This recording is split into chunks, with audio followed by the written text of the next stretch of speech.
ছাত্র জনতা যে ১,৫০০-এর উপরে জীবন দিয়েছে, সেই একই জিনিস যে আমাদের সেনাবাহিনী না, অফিসার 2 জন ছিল নৌবাহিনীর, আর সৈনিকরা ছিল আর্মির। টোটাল 6 জন, 2 জন অফিসার, 4 জন আদার র্যাঙ্কসকে সেনাবাহিনী এবং গোয়েন্দা সংস্থা তুলে নিয়ে গিয়েছিল। এবং পরবর্তীতে প্রথমে আমি শুনেছিলাম 24 hours, but it was close two 24 hours তাদেরকে তুলে নিয়ে গেছে। এটা কোনোভাবেই অ্যাকসেপ্টেড না। ইভেন 10 তারিখে যে সমস্ত আওয়ামী দোসররা তারা ঘোষণা করেছিল যে তারা ওই 0 পয়েন্টে আসবে, স্টিল তাদেরকে ধরে নিয়ে গিয়ে গুম করে রাখা বা 24 ঘন্টা 48 ঘন্টা পরে আদালতে, আই ডোন্ট সাপোর্ট ইট। যেটা হচ্ছে রুল অফ ল একটা দেশের জন্য খুব ইম্পর্টেন্ট, যে রুল অফ ল, এই ললেসনেসের জন্যই কিন্তু এই ছাত্র জনতা আন্দোলনটা করেছে। কারণ কি, যে দেশে এমন একটা আইন ছিল, শুধু আওয়ামী লীগ করলেই 7 খুন মাপ, আর বাকি যারা আছে তাদের কোনো কিছু মাপ নাই। সো আইন সবার জন্য সমান, এই জিনিসটা আমাদের এনশিওর করতে হবে।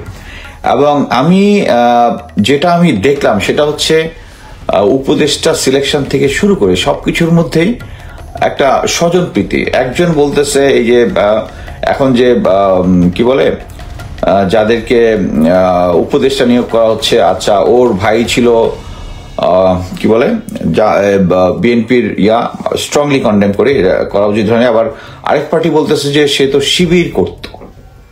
মোট কথা হচ্ছে, এখানে আমি জাস্ট খালি একটা কনফ্লিক্ট সিচুয়েশনটা বোঝানোর চেষ্টা করতেছি যে আমাদের এইমটা থাকবে হচ্ছে একটা নিউট্রাল লোককে নেওয়া, এবং এটা এর পক্ষে না গিয়ে আমরা এমন একটা নিউট্রাল পার্সনকে কেন আমরা নিতে পারতেছি না।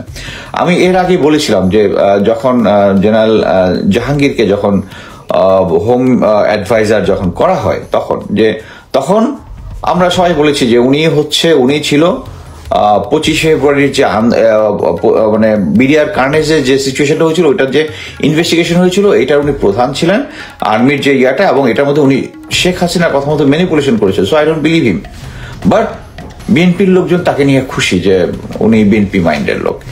এই জিনিসগুলো থেকে আমাদেরকে বেরিয়ে আসতে হবে, কিন্তু এইটাই আমরা জাতি হিসেবে এই জন্যই ব্যর্থ, কারণ আমাদের একটা ছোট দেশ, এত লোকজন, কেউ না কেউ কারো কোনোভাবে আত্মীয় হয়, কিন্তু আত্মীয় না হয়ে আমি মনে করি যে আমি যদি জাস্টিস সিস্টেমটা স্ট্রং ভাবে অ্যাপ্লাই করতে পারি, এটার জন্য মানে কেউ এক পার্টি আমার দিকে নাখোশ হবে, এক পার্টি আমার দিকে নাখোশ হবে না, এটা নিয়ে আমাদের চিন্তা করার কোনো দরকারই নাই। আমি আমার নিজের উদাহরণ দিতে পারি। আমি যখন প্যারাকন্ডো ব্যাটালিয়নের প্রথম অধিনায়ক হিসেবে গেলাম, আমি যেহেতু গোয়েন্দা সংস্থায় চাকরি করেছি, আমি সবসময় আমার চোখ কান খোলা রাখতাম। সো অংশগ্রহণ করার 15 দিনের মধ্যে আমার কাছে নিউজ আসলো যে আমার কোর্সমেট হচ্ছে আমার army commando coursemate, he is a sergeant, সে একটা অনিয়ম করতেছে। আমি এত ডিটেলস বলবো না এই জন্যই, কারণ সে পানিশমেন্টটা খেয়েছে এবং খাওয়ার পরে সে সহি রাস্তায় এসেছে, এবং সে এখনো সহি আছে, এবং এখনো আমার সাথে তার যোগাযোগ আছে, বাট আমি তাকে পানিশমেন্ট দিয়েছি। সো যখন তাকে এই অনিয়মটার জন্য ধরা হলো, সাথে সাথে এসিসি 6 এর যারা ফ্রেন্ড ছিল, আমাদের সাথে ক্লোজ ছিল যারা, আর অধিনায়কের সাথে একটু সবাই কোর্সে যারা আছে, সবাই আমরা এটা খুব চেরিশ করি, যারা একসাথে হার্ড ওয়ার্ক করি, তাদের মধ্যে এমনি বন্ডিংটা খুব স্ট্রং থাকে। সো আমার এসিসি 6 এর 5-6 জন সাথে সাথে আমার অফিসে আসলো, স্যার আপনি ওকে পানিশমেন্ট দিবেন, আপনার কোর্সমেট। আমি বললাম আমার কোর্সমেট দেখে আমি পানিশমেন্ট দিব না?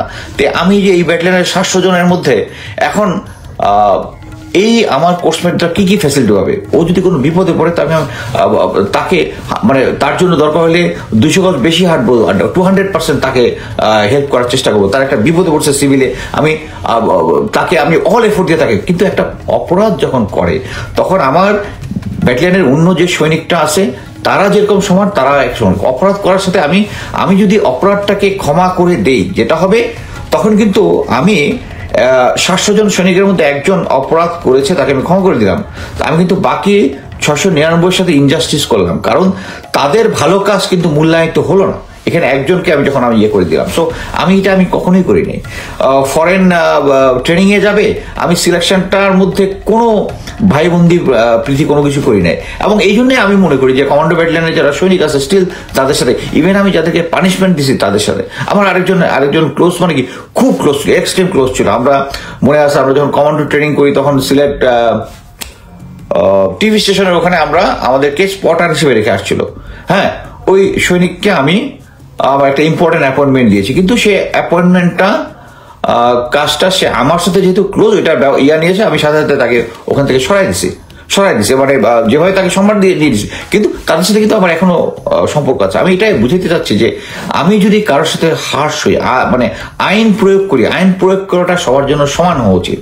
বাট যেটা আমার কাছে মনে হচ্ছে যে অ্যাকচুয়ালি এই উপদেষ্টা তৈরিতে জিনিসটা সমান হচ্ছে না। তো আমি এইটা করার কারণ হচ্ছে এই একটাই শুধু বলার জন্য, আমরা এই যে সেনাবাহিনী, সশস্ত্র বাহিনী মেনলি সেনা, বিমান, নৌ বাহিনীর যাদেরকে গত 15 বছরে যাদেরকে অন্যায়ভাবে তাদেরকে, আমি স্টেট ওয়ে বলতে পারি 200-এর মতো আছে, যেটা জেনারেল আজিজ সরাসরি যাদের আমেরিকার ইমিগ্রেশন আছে এই উসিলায় তাদেরকে আউট করে দিচ্ছে। হোয়ারেজ আর্মিতে নিয়ম ছিল যে কেউ যদি বিদেশি ইমিগ্রেশন নেই, যেমন আমি যখন ইমিগ্রেশনের পারমিশন পেলাম, আমি অফিসিয়ালি আর্মি হেডকোয়ার্টার থেকে আমি পারমিশন পেয়েছি যে আমার ইমিগ্রেশন আছে এবং সেই অনুযায়ী আমি আমেরিকায় এসে গ্রিন কার্ড নিতে পারবো। এবং আমি আর্মিতে চাকরিতে থাকা অবস্থায় আমি আমেরিকাতে এসেছি 3 মাসের ছুটি নিয়ে, এসে গ্রিন কার্ড নিয়ে আমি আবার ফেরত দিয়েছি এবং পরবর্তীতে আমি রিটায়ার করেছি। আমার নামে অনেক এক্সাজারেশন আছে, আমি চাকরিচ্যুত, ডিসিপ্লিনারি কেস, যাক এটা রিসেন্টলি তারা আমার নামে প্রোগ্রামটা একটু বাড়িয়ে দিচ্ছে, ইট ডাজন্ট ম্যাটার। আমি যেটা বলতে চাচ্ছি সেটা আইন শুদ্ধভাবে এই প্রায় 200-এর মতো অফিসার, একজন মেজর জেনারেল, ব্রিগেডিয়ার জেনারেল সহ অনেক অফিসারকে করেছে, এবং তারা তাদেরকে জিনিসটা ধর্তব্যে নেওয়াটা এটা তাদের উপরে অন্যায় করেছে। এছাড়া আরো অনেক রাজনৈতিক ইয়াতে হয়েছে। তবে আমি বলবো যারা নর্মালি যেটা হয় অনেক সময় আছে যে যেগুলো এখন সৈনিকদের এরকম একটা সংস্থা হয়েছে, এখন আমাদের মধ্যে একটা রুল আছে যে সৈনিকদের বিয়ের বয়সের আগে যদি কেউ বিয়ে করে ফেলে তাকে কিন্তু চাকরি থেকে আউট করে দেয়। এখানটা গুড ল ব্যাড ল ওই ইয়াতে যাবো না, দিস ইজ দ্য ল। এখন যে লটা আছে সেটা সবার জন্য সমান। এখন যদি এই ওই সৈনিক এসে বলে যে আমাকে আমেরিকার আমলে, বা কোনো অফিসার এসে বলে এই ধরনের কোনো অনৈতিক কাজের জন্য এসে যদি বলে আমাকে, এই জিনিসটা অ্যাকচুয়ালি স্ক্রুটিনি করবে যে আর্মি হেডকোয়ার্টার। আমি যদি জানি সবাই জেনারেল লেফটেন্যান্ট হাফিজের কাছে একটা অ্যাপ্লিকেশন করেছিল সবাই, এবং ওইটার কোনো আপডেট নাই, এবং আপডেট না থাকার কারণেই অ্যাকচুয়ালি 10 তারিখে তারা বলেছিল যে তারা একজন প্রধান উপদেষ্টার বাসায় গিয়ে একটা স্মারকলিপি দিয়ে আসবে।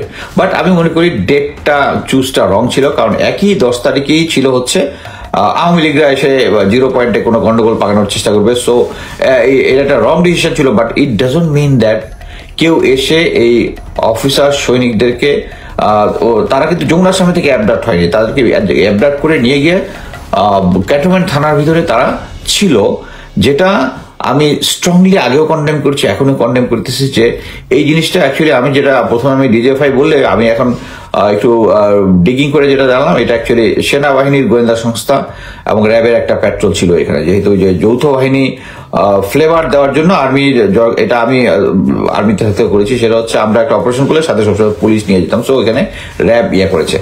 সো এটার আমি স্ট্রংলি কন্ডেম করতেছি আবারও, এবং আমি অবাক হলাম যে মেইন স্ট্রিম মিডিয়াতে এই তথ্যটা আসছে না। বাট অনেকেই কিন্তু তারা থানার ভিতরে ভিডিও এবং অডিও এবং ইভেন লেফটেন্যান্ট ইফতেখার রিটায়ার্ড, সে ওখান থেকে মুসলেখা দিয়ে নিয়ে আসছে, ওই মুসলেখাটাও আছে এখানে। এটা বিশ্বাসযোগ্য করার কোনো কিছু নাই। আমার ভিডিওর পিছনে সবাই এখানে বলতে থাকে গুজব, আই ডোন্ট মাইন্ড, কারণ I survive Sheikh Hasina regime. So এই গভর্নমেন্ট যদি এখনো, আমি রিসেন্টলি দেখলাম যে আমার যত ভিডিও এগেনস্টে কন্টিনিউয়াস কমেন্ট করতেছে, এবং গোয়েন্দা সংস্থাকে বলবো যে প্লিজ এই কনসেপ্টটা থেকে বেরিয়ে আসেন। আমাকে বিভিন্ন অ্যাকচুয়ালি পরিচিত লোকদের দিয়ে একটা থ্রেড দেওয়া হয়েছে, আমি শুধু এটি বলেছি I survive Sheikh Hasina regime, I survive Sheikh Hasina regime. So এই রেজিম, আমি এই সময়টা আমি রেজিম, আমি বলতে এটা বুঝাচ্ছি না যে প্রফেসর ইউনূসের সরকারের রেজিম, কারণ এটা আমি বারবার বলে আসছি যে সেনাবাহিনীর উপরে এবং গোয়েন্দা সংস্থার উপরে কন্ট্রোল আছে হচ্ছে জেনারেল ওয়াকারের, এবং এই কন্ট্রোলটা আমাদের প্রফেসর ইউনূসের নাই। আমি কয়েকটা অফিসারদের এবং আড্ডার মধ্যে বলছিলাম, তাহলে কে ওয়াকার স্যারকে করবে, ওয়াকার স্যারকে কে কি বলে ফায়ার করবে। হ্যাঁ, এটার ফায়ার প্রফেসর ইউনূসের এই সংবিধান অনুযায়ী নাই। সংবিধান অনুযায়ী এটাকে প্রধান প্রেসিডেন্ট হচ্ছে সশস্ত্র বাহিনীর প্রধান। আমি আগে আমার ভিডিওতে বলেছি, এখানে চুপ্পু ইজ দেয়ার। হ্যাঁ, এখন চুপ্পু যদি এখানে থাকে তাহলে তো চুপ্পু তো আওয়ামী লীগের লোক, আমরা সবাই জানি ওয়াকার আওয়ামী লীগের লোক, ঢাকার ইম্পর্টেন্ট প্লেসের যেগুলো আছে আওয়ামী লীগের লোক। সো সেম জিনিস যে ওকে কে ফায়ার করবে, প্রফেসর ইউনূস কিন্তু পারবে না অ্যাকর্ডিং টু কনস্টিটিউশন। এবং সবচেয়ে অবাক কাণ্ড হচ্ছে যে আমি আগেই বলেছি যে জেনারেল ওয়াকার কিন্তু গোয়েন্দা সংস্থাগুলো চালাচ্ছে এবং মিলিটারি যে সমস্ত উপদেষ্টা হয়েছে সব তার অ্যাডভাইজে। এবং এটার ফাইনাল রেজাল্টটা কি? ফাইনাল রেজাল্ট হচ্ছে এখন প্রফেসর ইউনূসের কোনো অ্যাডভাইস নিয়ে যখন লেফটেন্যান্ট জেনারেল হাফিজ জেনারেল ওয়াকারকে ফোন করেন, বিভিন্ন অ্যাডভাইস পছন্দ না হলে জেনারেল ওয়াকার ফোন রেখে দেয়। It's a verified information. আমাকে আপনারা যতই গুজববাজ বলেন, আমি দীর্ঘদিনের অভিজ্ঞতাতে বিভিন্ন ইনফরমেশন আমি কনফার্ম না করে বলি না। সো এখন জেনারেল ওয়াকার জেনারেল হাফিজকেও পাত্তা দেয় না। সো আপনি অ্যাকচুয়ালি বাংলাদেশের সিচুয়েশন এবং সেনাবাহিনী যে সমস্ত ডিজিএফআই এবং অন্য গোয়েন্দা সংস্থা এখন দেখতেছি যে যারা বট বাহিনী এখন আমার পিছনে লাগিয়েছে, এর কথা হচ্ছে তাদেরকে শুধু একটা জিনিসই বলতে চাই, এই সিস্টেমে বট বাহিনী লালা দিয়া কিন্তু হাসিনা সরকার পার পায় না। আপনারা কেভাবে পাবেন? আমাকে মানে সেনাবাহিনীর ভিতরে বলার চেষ্টা করতেছে যে আমরা সেনাবাহিনীর, আমি বা অন্যান্য যারা কথা বলি, সেনাবাহিনীর ভাবমূর্তি নষ্ট করতেছে। একটা জিনিস বুঝতে হবে যে সেনাবাহিনীর ভাবমূর্তি আমরা নষ্ট করতেছি না। একটা কথা আছে, extra ordinary situation needs extra ordinary measure. আপনারা সেনাবাহিনীকে এমন একটা পর্যায়ে নিয়ে গেছেন যেখানে সেনাবাহিনীর ঊর্ধ্বতন অফিসার ব্রিগেডিয়ার জেনারেল এক্সটর্শনের জন্য যায় এবং কট হয় এবং তাকে দেখা যায় বিভিন্ন যায়। এই সিচুয়েশনটা কেন হয়েছে? কারণ তারা দেখতেছে যে চতুর্দিকে everything is not going right. আমি ডিটেলসে যাচ্ছি না, কথা হচ্ছে এরকম একটা সিচুয়েশনে নিয়ে আসছেন। এটা আমাদের এই কথাগুলো বলার দরকার পড়তো না যদি না আপনি প্রয়োজনীয় ব্যবস্থা গ্রহণ করতেন। যারা গুম খুন এবং 2024 থেকে আগ পর্যন্ত 2018 থেকে শুরু করে যে সমস্ত নির্বাচন হয়েছে সেগুলোতে যারা ম্যানিপুলেট করেছে এবং দেয়ার আর ইনভেস্টিগেশন, ইভেন এখন যে গুম খুনের জন্য যে একটা বোর্ড যেটা হয়েছে তাদের কাছে, কমিশনের কাছে অলরেডি লোকজন তাদের স্টেটমেন্ট দিয়েছে, কিছু মামলা হচ্ছে। স্টিল জেনারেল ওয়াকার আপনি কাউকে ফায়ার করতেছেন না, কাউকে করতেছেন না। So who will do it? আপনি এটাও জানেন জেনারেল ডক্টর ইউনূস আপনাকে ফায়ার করতে পারবে না। কারা পারবে? আপনাদের control. Let it get it very clear. General ওয়াকারকে এখনো জেনারেল তারেক সিদ্দিকী কন্ট্রোল করে। General Tarique Siddique means India control করে। আমি আগেও বলেছি, এর উদাহরণ হচ্ছে general Shaheen, lieutenant general Shaheen যে অজিত দোভাল পাশের দেশের সিকিউরিটি অ্যাডভাইজারকে বলেছে যে জেনারেল ওয়াকার পারতেছে না, তাকে সরাই আমাকে চিফ বানান, আমি সব ঠিক করে দিব। এটা জেনারেল ওয়াকার জানে। জানার পর তাকে ইন্টারভিউ নিয়েছে, বেশি নিয়েছে, পরে তাকে শুধু এক জায়গা থেকে আরেক জায়গায় পোস্টিং করেছে। কেন পারে নাই? ওনার কি অক্ষমতা? কারণ উনিও ভারতের সেবা পুষ্ট এবং লেফটেন্যান্ট জেনারেল শাহিনও তাই। এবং যেখানে জেনারেল মুজিব লেফটেন্যান্ট জেনারেল হয়ে গেছে বাংলাদেশ আর্মিতে, সে 5ই আগস্টের পরে যত 250 জন ভারতীয় বিভিন্ন ভাবে বাংলাদেশের এগেনস্টে কাজ করতেছিল তাদেরকে ক্যান্টনমেন্টের ভিতরে জায়গা দিয়ে তাদেরকে ভারতীয় প্লেনে, সেটা তো রেগুলার মিডিয়াতে আসছে, চলে গেছে। এরকম একটা সিচুয়েশনে বাংলাদেশ আর্মিকে আপনারা নিয়ে গেছেন দেখে আমাদের এখন কথা বলতে হচ্ছে। তারপরে আমাদের কথা বলতে হতো না যদি আপনারা এই যে সমস্ত পারমিনেটার আছে যারা গুম খুন বা অন্যের সাথে জড়িত তাদেরকে যদি আপনি খারিজ করে দিতেন, তারা জেলে যাবে কি জানাবে না, এটা আদালত দেখবে। এখন একটা মনে রাখবেন, কেন আপনারা দিচ্ছেন না এটাও আমরা ভালো মতো জানি। কারণ দেশে একটা নিয়ম আছে, সেটা হচ্ছে সরকারি চাকরিজীবী কারোর এগেনস্টে যদি মামলা করতে হয় তাহলে পারমিশন নিতে হয় সরকারের। আমি যদ্দূর জানি ওইটার জন্যই তাদেরকে আপনি অ্যাকচুয়ালি শিল্ড দিচ্ছেন, তাদেরকে আপনি সেভ করতেছেন। এই কাজটা আপনি ঠিক করতেছেন না। আমার যা বক্তব্য ছিল এখানেই শেষ। আমি কিছু কোশ্চেন নিব, যদি কারো কোনো কোশ্চেন থাকে করতে পারেন। আরেকটা আমি বলবো যে আমাকে অনেক সিনিয়র অফিসার, রিটায়ার্ড অনেক সিনিয়র, আমাকে বিভিন্ন সময় অ্যাডভাইস করেন, আমি অ্যাডভাইস শুনি, বাট তাদেরকে বলবো, আমি তো অনেক সময় মিলিটারি নর্মস আর বাইরে যেতে পারি না, প্লিজ আপনারা আমাকে অ্যাডভাইস না করে, আপনাদের ক্রেডেন্সিয়াল আমার থেকে অনেক বেশি, আপনারা সেনাবাহিনীতে বিভিন্ন আরো বেশি চাকরি করেছেন, প্লিজ আপনারা নিজেরা এগুলার প্রতিবাদ করেন। কারণ Bangladesh army is going in a wrong way. একটা সময় ছিল, আমি গ্যারান্টি দিয়ে বলতে পারি যে আপনি বাংলাদেশ আর্মিকে বিশ্বাস করে আপনি যদি কোটি টাকা তাকে রেখে যান বা ইন্ডিভিজুয়াল কাছে রেখে যান, আপনি এক্সাক্ট ওইটা অ্যামাউন্ট ফেরত পাবেন যখন আপনি ইয়া করে যাবেন। আর্মিকে ওই লেভেলের বিশ্বাস আপনারা করতে পারবেন। কিন্তু আমরা প্রেজেন্ট সিচুয়েশন দেখতেছি যে আওয়ামী লীগ এই জিনিসটাকে ইমব্যালেন্স করে দিয়েছে পুরা। তারা এই পিরামিডটাকে যত অনৈতিক অফিসার যারা আছে তাদেরকে উপরের দিকে নিয়ে আসছে, এবং উপরের দিকে নিয়ে আসার ফলে বাংলাদেশ আর্মি এখন ইমব্যালেন্স হয়ে গেছে। এটাকে আমাদেরকে আবার ঠিক লাইনে নিতে হবে, এবং এই জন্য আমরা যারা সিনিয়র অফিসার যারা আছেন তাদেরকে অনুরোধ করব, আমাকে অ্যাডভাইস না করে প্লিজ নিজেরা কথা বলুন। কোনো কোশ্চেন থাকলে আমি নিব, যেহেতু আজকে আমার ইয়া আছে। উপদেষ্টা পরিষদের নিয়োগ করে দেওয়া, উপদেষ্টা পরিষদের নিয়োগ কারা দেয়? হ্যাঁ, উপদেষ্টা পরিষদের নিয়োগ কারা দেয় আমি যেটা আগেও বলেছি, সেনাবাহিনীর যারা আছেন তারা জেনারেল ওয়াকার দেন, তাতে কোনো ডাউট নেই। বাট বাকি যারা কাজের দেন আমি আপনাদের মতো কনফিউজড। আপনি একটা জানেন কে উপদেষ্টা নিয়োগ দিচ্ছে, কে সিলেক্ট করতেছে? ওকে ভাই, প্রধান উপদেষ্টাকে সরাসরি কথা বলার সুযোগ থাকলে ওনার সাথে কথা বলা জরুরি। ওনাকে বুঝাতে হবেন স্যার রয়ের মুক্ত বাংলাদেশ কি সম্ভব। আমি অ্যাকচুয়ালি দুইটা ডিভাইসে করতেছি, এই জন্য দুদিকে চাকাচ্ছি। কার কোনো প্রশ্ন থাকলে করতে পারেন। স্যার ইন্ডিয়ানদের কি ব্রেন ওয়াশ করা হচ্ছে? স্যার ইন্ডিয়ানদের কি ব্রেন ওয়াশ? সাধারণ মানুষকে চট্টগ্রামে ভারতীয় সামরিক অভিযানের সাধারণ মানুষ চট্টগ্রামে ভারতীয়, অ্যাকচুয়ালি আমি যেটা মনে করি যে ভারত বর্তমান বিশ্ব বাস্তবতাতে তারা আমাদের উপরে আক্রমণ করে আমাদের এলাকা দখল করে নেবে, এটা অবাস্তব। কিন্তু যেটা হয়, এটা একটা পাবলিক পারসেপশন তৈরি করা। এই যে মনে করেন যে ট্রাম্প বলেছিল যে হিন্দুদের উপর অত্যাচার হচ্ছে, এটা হচ্ছে একটা পাবলিকলি মানুষের কাছে মানে আন্তর্জাতিক পর্যায়ে একটা ফোরাম তৈরি করা যে এরকম একটা সিচুয়েশন হচ্ছে যেখানে ভারতীয় আগ্রাসন, এটা হচ্ছে ভারতীয় পররাষ্ট্রনীতির একটা পলিসি, যাতে আমাদের উপরে একটা প্রেশার রাখতে হয়। এই প্রেশারটাকে রিলিজ করে তাদেরকে উল্টা প্রেশার দেওয়ার একটা সিচুয়েশন তৈরি করতে হবে। কিন্তু কে তৈরি করবে আমি জানি না। আমাদের পররাষ্ট্র উপদেষ্টা যিনি আছেন জনাব তৌহিদ, উনি আমার ক্যাট কলেজ ফার্টিনিটির ভাই, ওনার সাথে আমরা ডিনারও করেছিলাম। সুন্দর সুন্দর উনি কথা বলেছেন, বাট অন গ্রাউন্ডে উনি কিছুই করতেছেন না, সরি টু সে। নেক্সট, সিদ্ধান্ত নিচ্ছেন কারো কোনো সলিড কোশ্চেন না থাকলে আমি শেষ করব।